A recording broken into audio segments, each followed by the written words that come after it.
Right, now listen to what Hillary Clinton said about President Trump at an event over the weekend. Roll tape. Apparently, my former opponent is obsessed with my speaking out. Apparently there was somebody told me, tweet today.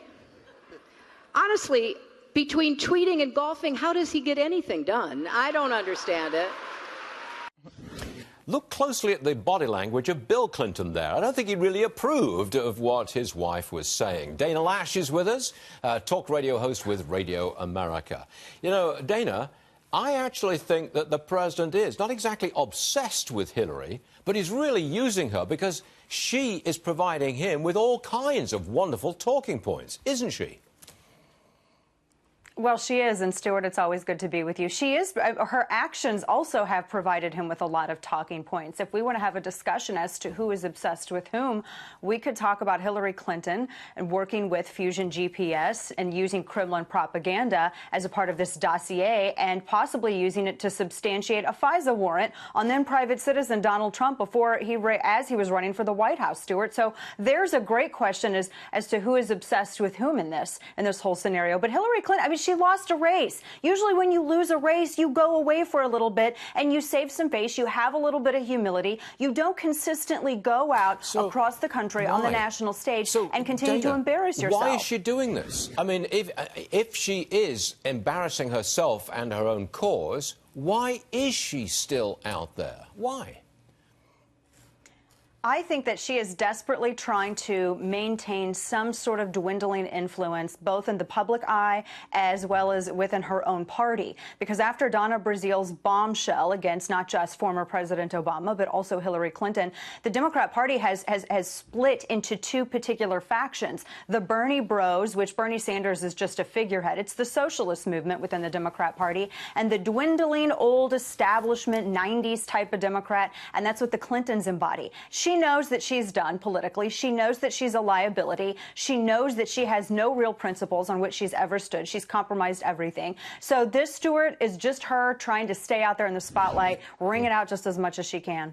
I just want to remind our viewers that tomorrow, around 11:30, tomorrow morning on this program, Donna Brazil will be with us. She's here in New York, and we're going to ask her about the book and why on earth Hillary is doing what she's doing. Okay. Dana, still with us. A spokesperson for Senator Al Franken, it was a spokesperson who said this. He's not going to resign over those sexual misconduct allegations. And this morning, another woman accused Franken of touching her inappropriately in 2010 while he was a senator. Dana, where are you on this?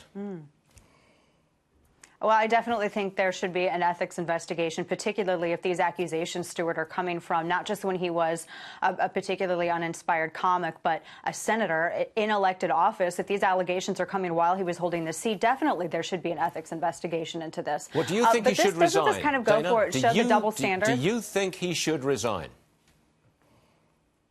I'm torn on this, actually. I have two sides of me, and I'll be completely honest about that.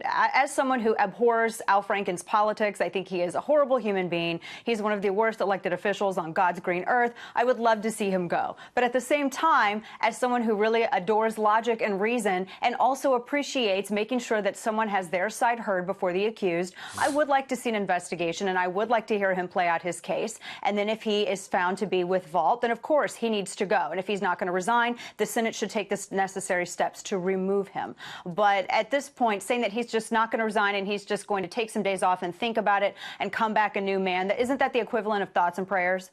Yes, these things, though, just keep rolling. I mean, it's a non-stop cavalcade of exposés. When do you think it ends? And real fast, how do you think it ends?